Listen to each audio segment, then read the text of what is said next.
Hey guys, this is the Close Engagement Dart Assault, or ceda for short. It's a third-party dart blaster created by a Singapore company called Jet Blaster. This has been around for a while now, and it was designed to be more of a CQB blaster than say a Caliburn, because it's much smaller. Out of the box it hits around 150 feet per second. Today though, I'll be taking a look at some homemade internals sent to me for testing by John Newsham. These internals will eventually be available to buy off the France Foamworks website. They should also be compatible with the new Havoc Prime blaster, seeing as they're basically the same thing. These internals are made with a combination of 3D printing and 2 intersleeving sizes of brass. And it even includes a scar barrel, which is rifling for Nerf darts, which helps with accuracy. The scar is adjustable, so you can test what amount of spin works best for you. And how a brass breech works is the larger piece of brass, 9/16 in this case, acting as the bolt, closes around your dart fed from the magazine, and because of the way brass sizing works, the next size down, which is 17/32, can act as your barrel and has a perfect air seal with the bolt. Today I'll also be trying out a new spring. This is the specially designed ceda spring from Turf Blaster Springs, available right now on the Foam Freaks web store. This spring is described as a 12 kilo, and it can also fit the Dart Zone Pro and Nexus Pro blasters. Because this internals kit uses 3D printed parts, I wouldn't personally go any higher than a 12 kilo, and high power isn't really what the ceda is designed for anyway. So now let's install these parts. John provides a 3D printed piece which is meant to center and stabilize your barrel, but personally I like to use electrical tape for this. Now let's put the blaster back together. It looks pretty cool, eh? Though the blue of the scar barrel doesn't quite match the blue of the ceda. Now because this is a brass breech, it should be able to fire both full length and half length darts, but in my testing I couldn't get it to load full length darts at all. The breech simply wouldn't close all the way. I think this is due to the darts starting to squish inside the barrel opening before the whole darts made it inside. To fix this, I reckon simply move the dart pusher that's inside the 9/16 bolt further back and that would solve it. So now let's chrony it and see how much power it has.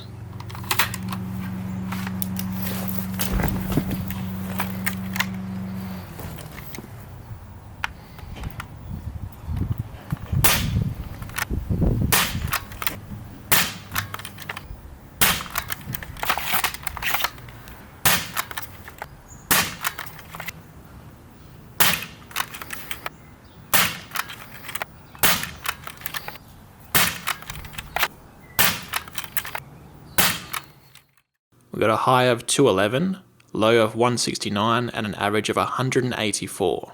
A little inconsistent with a gap of 42 from lowest to highest. Let's see how it goes with accuracy. A man-sized target at 30 meters.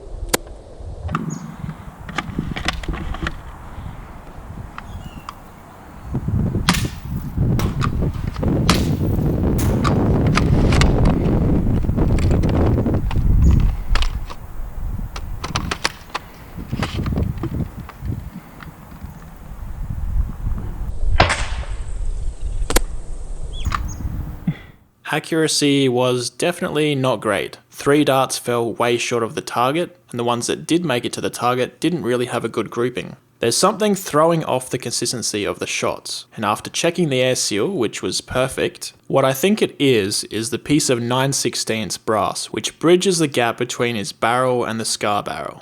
9/16 is too loose for darts, so I reckon just extending the 17/32 barrel all the way to the scar barrel should reduce that inconsistency.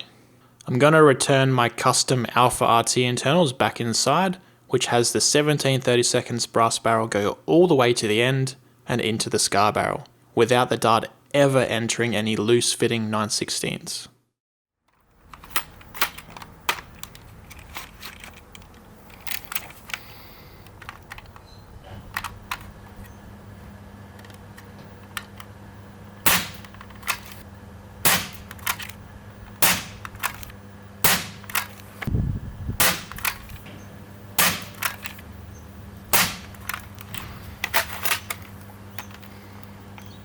That shot so much more consistently. Low of 190, high of 201. Now for another go at the accuracy test.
So John's scar barrel seems pretty accurate to me, and while his breech was inconsistent, I do think with some further refinement, it'll definitely be able to match the consistency of what I'm using here.